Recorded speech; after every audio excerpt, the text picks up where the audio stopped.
what brought you to the psychedelic space in the first place? Because it's not our average recreational fun time. So something has to obviously bring me to this kind of foreign, unknown, and quite scary sometimes process of self-reflection. And that's really what it's all about. But what got you to that place in the first place? Yeah, that's a great question. So we had talked about my family. Last summer, I have twin boys. They had just turned 3, and we had like a big birthday party for them. And the next day I was at my sister's house and my kids were in camp, and I was just like looking at my clock. Oh no, I have to go pick them up. And I was like, what is wrong that I say, oh no, I have to pick them up? I love my kids. I got to do something because I'm not enjoying this life that I've built up that I'm supposed to love. And I was driving back to where I live, and my sister-in-law calls me. She's like, oh, I just had such an amazing day with my kids. I was enjoying it. I was so present. Like I was just loving it. She said, the reason why I was able to have this present, beautiful moment with my kids is because I had just finished a psychedelic journey. It didn't just magically happen that I was suddenly able to enjoy my kids. She's like, I did some psychedelic work, and I want to tell you more about it because I feel like you're going to be able to use this key and help it unlock your desire to enjoy what you have. That was my introduction. And of course, I had read about psychedelics and heard about it and maybe seen a documentary or two. And then the conversation continued over a few weeks. My brother did a journey. She did a journey. They were at my house a few weeks later. And then I was like, you know what? I think I'm interested. I want to hear about this. So that's how it all started. Thank you. The first journey was very, very challenging. I think part of the challenge was the expectation. My brother had done a journey before, and he was like, I spoke to God. I was having this conversation. He was holding me. He told me everything. He explained every question I had. He answered me. I finally, I was face to face with God, and I feel so spirited. So that was the picture I had. And that was not the picture I got at all. It was like the opposite. I was reliving Holocaust memories, reliving stories that I had read in the news 20 years ago. Scary, homicidal type of stories that I thought I just said, okay. But I was holding on to those traumatic pieces of media that we're constantly ingesting. And I think a big thing for me of my first journey was, it was the difficult stuff that came up were very confusing.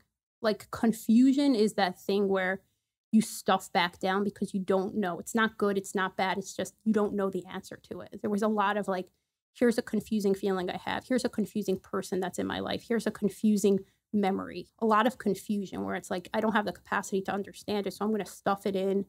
And then boom, it came out right there in that first journey. But obviously I came back. So as challenging as it was, I recognized right away how powerful it was.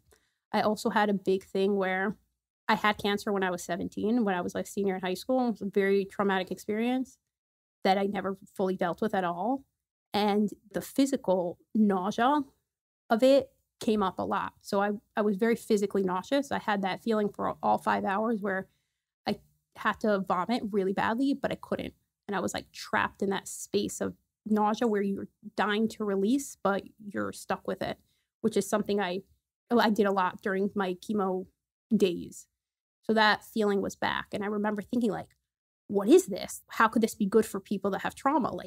You're forcing me to relive the experience. How is it possible? it was so foreign to me, the exposure therapy.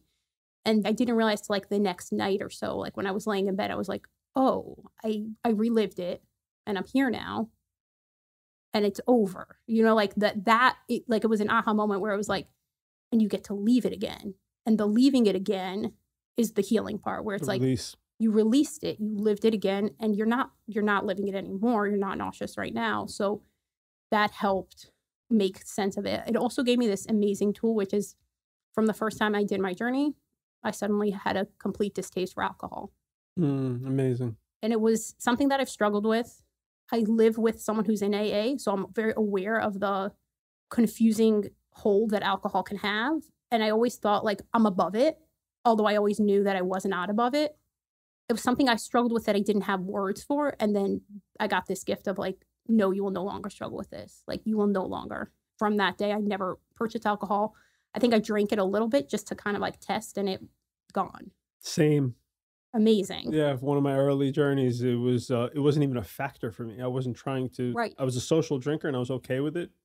And I had a ceremony, and the following day, basically, I didn't even understand what had transpired, but there was just this awareness that this is inappropriate, and I was like, wow, this has no place in my life moving forward. And that's kind of a common theme for so many people, and that's so Amazing. interesting, isn't it?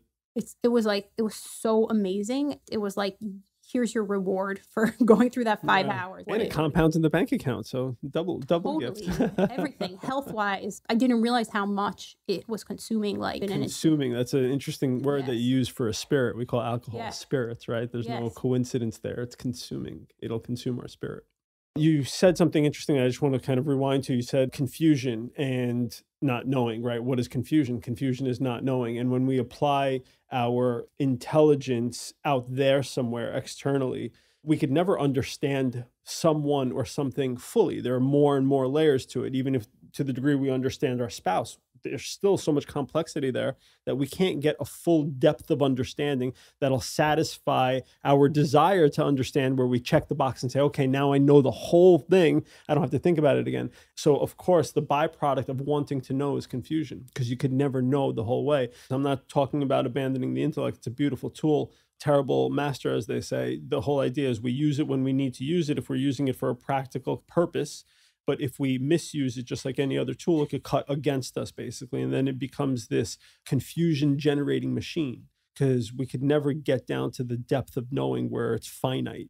Knowing means it's open ended almost. right. And so if we want to bookend it and say, okay, now I know, like with math, where 2 + 2 is 4, maybe even then, if I ask my 6-year-old what's 2 + 2, he'll say 22. I can't necessarily say you're wrong. Right. Right.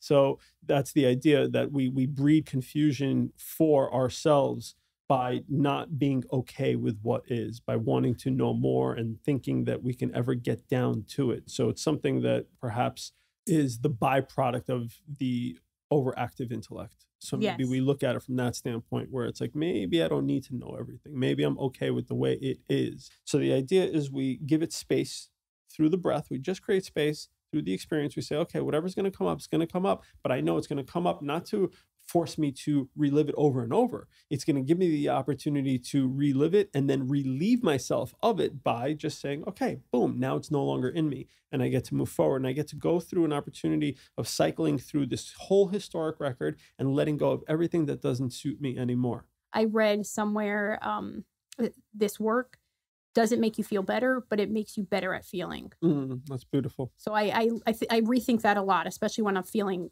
horrible. Like, okay, I'm feeling like that's already better. And this was from somebody else who said this in the beginning of the journey. They said, throughout my life, I carry other people's sadness. Like if I see somebody sad, I see someone in pain, I feel like I have to go over there and take on their pain with them. Like I'm so empathetic that I'm just there for them. And I can't do that anymore. Like it's not helpful for them. It's not helpful for me. I need to like step into my light and stop carrying all this pain that's not my own around with me. And I heard that and I was like, wow, I took that in. And then it told me other things. It said about like different habits that I have to give up. It told me about my daughter. I had this thing where I didn't have this relationship with my mother. I didn't have an emotional relationship with her. So I'm scared that I don't know how to have an emotional relationship with my own daughter. So the medicine said, this is what you're going to do. You're going to lay in the bed with her tonight and you're going to say, how's it going? How are you? You said yesterday that you love this boy in your class. Tell me a little bit more about this boy. And like, it was like just a guide. It was like telling me like, do this, do this, do this. So this is interesting what you bring up. This type of journey is kind of classified as a consult. Not oftentimes do we have this kind of back and forth dialogue, but that's what you're describing. And these are powerful. And so the question becomes, with integration, when you have the consult and it's coming from such a high, all-knowing, loving place, it's hard to unhear this stuff. So you go for it. Just like you said, you got the lesson, kind of the awareness around work, and you went right for it to have that conversation. So that's beautiful, because you're actually integrating practically all of these awarenesses and lessons that you received. And again, when it's coming from that place, it's like, it's a no doubter. So of course I'm going to listen. Of course I'm going to do it. And I feel blessed for even being guided in this capacity. So if you had to tell me right now, like, is there anything from that ceremony or the culmination of all of them at this point that is unresolved for you, where you would need, let's say, some step to further integrate? Or are you just like, you feel like you're marching forward, like, no one's stopping you at this point, you're a force? It's interesting because like on my previous journeys, like the week after or the days after were so hard and so dark, and like now I feel so light. And of course I have that feeling of like, okay, it's so easy and light, like when's the darkness coming? So I guess integration of like, stop waiting for the darkness and keep the light going. It's the illusion of mind that tells us anything other than that. It's all light. It's all light. Meaning everything in life is designed to help us, to heal us, to teach us. It's our perspective that doesn't allow us to kind of really appreciate that and to integrate that truth.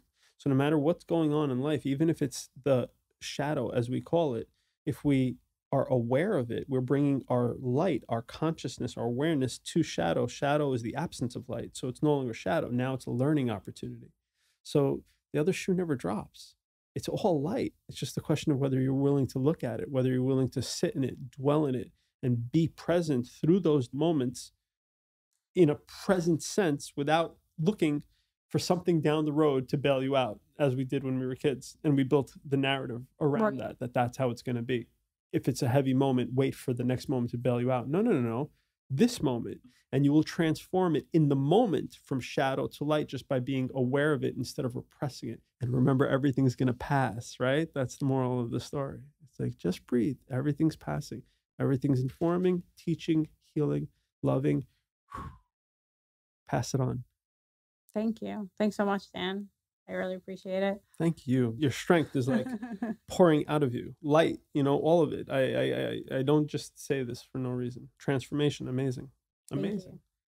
Thank you so much, guys. Thank you for sharing. Thank you, man.